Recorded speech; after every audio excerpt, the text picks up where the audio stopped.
Another reason why I left religion, church, Christianity, and fundamentalism is that church counselors rarely adhere to ethical laws concerning psychology.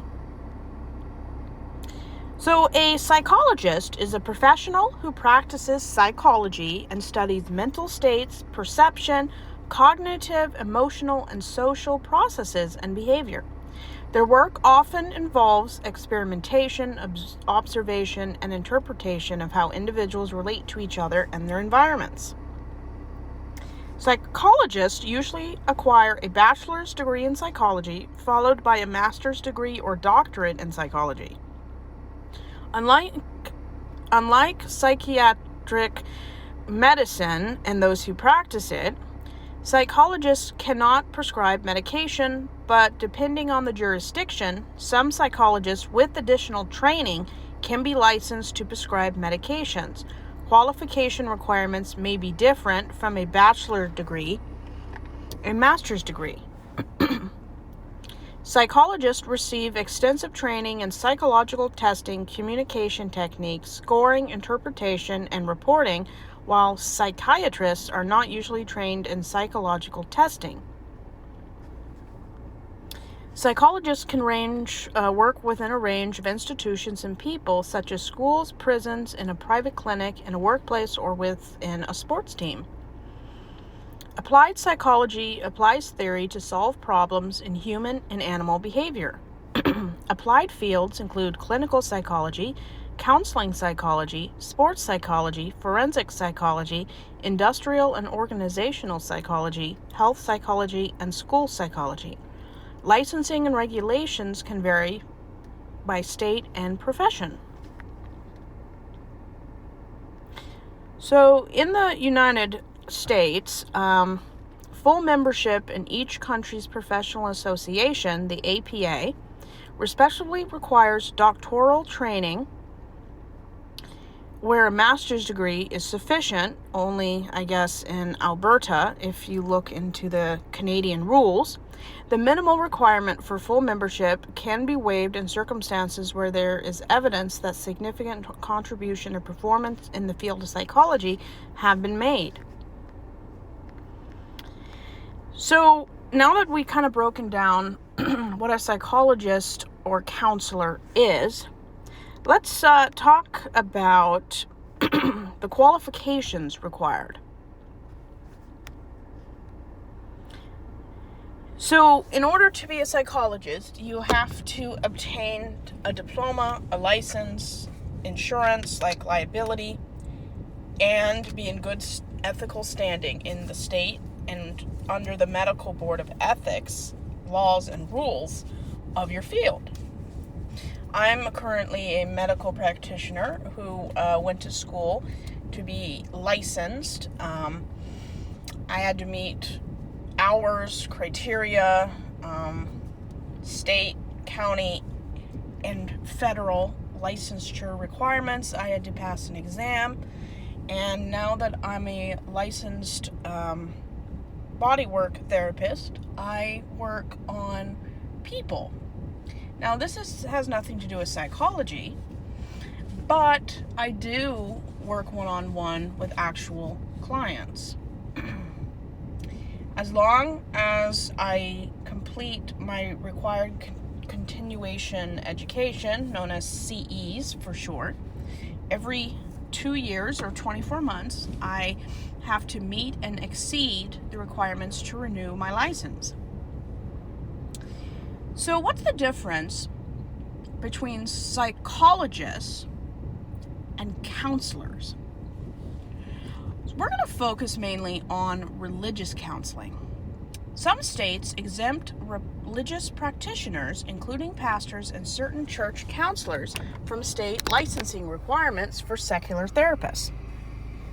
However, this exemption is generally limited to counseling provided within a religious context and as part of a pastor or counselor's ministerial duties. So, a good breakdown of what that means. Pastoral counseling within a church is when a pastor provides counseling to members of their congregation as part of their role. This is considered distinct from the practice of psychology or secular counseling and is not subject to state licensing regulations. Defining the scope. A key element is that counseling remains within the religious context and doesn't overlap with the activities of a licensed mental health professional, such as diagnosing mental health disorders. Independent counseling ministries. If pastors or clergy establish independent counseling ministries outside the church, they may be subject to licensing requirements according to the church law and tax information. States have varying laws regarding exemptions for religious counselors. It is crucial to be aware of the specific regulation in your states. Some states, like California, allow licensed ministers to provide counseling as part of their duties, but they must clearly state they are not licensed mental health professionals. Other states might require pastors who provide more extensive or professional therapeutic counseling to be licensed. The importance of ethics. Regardless of licensing requirements, ethical considerations remain paramount for pastors and church counselors. These include maintaining confidentiality within exceptions or situations which require child abuse reporting, avoiding dual relationships, power imbalances that would conflict with ethical behavior, respecting the counselee's autonomy, and referring to licensed professionals when appropriate. There's a duty to report. Pastors and church counselors may be considered mandatory reporters of CSA in many states, and this duty can override the clergy penitent privilege in those cases. Certification versus licensure. While state licensure may not be required for all forms of pastoral counseling, some pastors and church counselors seek certifications from organizations like the NACC, the National Association of Christian Counselors, or the American Academy of Grief Counseling, to validate their expertise and commitment to ethical standards.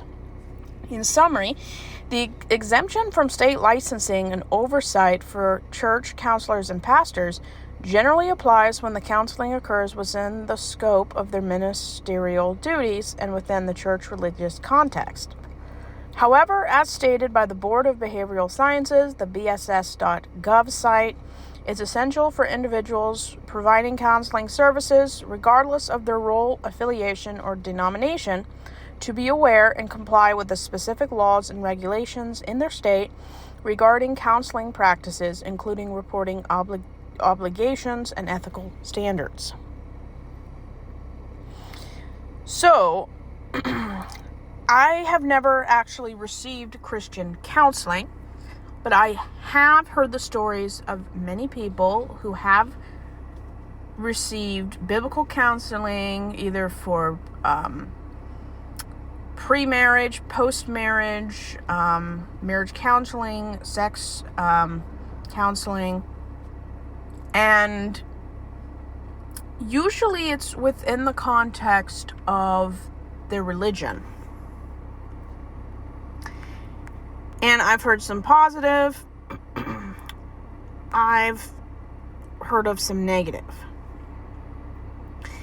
And I grew up in the Southern Baptist circles, and therapy and mental illness was very taboo. You never went to a secular psychologist or a mental health counselor. My parents grew up in Nazarene and Assembly of God, and the churches they went to in the 80s and 90s when they were adults, they basically hid and squelched mental illness. That's not to say every denomination or church within a denomination provides negative service. But you have to understand, counseling and therapy are not the same. Most pastors may or may not give wise, godly counsel, but a pastoral counselor and a therapist don't do the same things. We often use the words interchangeably to indicate someone we go to when we have a problem. Before you decide to take your racing thoughts and compulsion to what I call twine them together, you need to be aware that they are very, very different.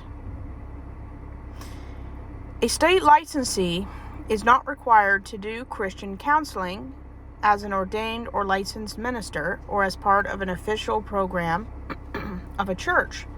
A state licensed counselor has to have a master's degree and go through a rigorous internship program that requires thousands of hours of supervised counseling. Now, we don't want to discount the training and experience that ministers and pastors receive as part of their education.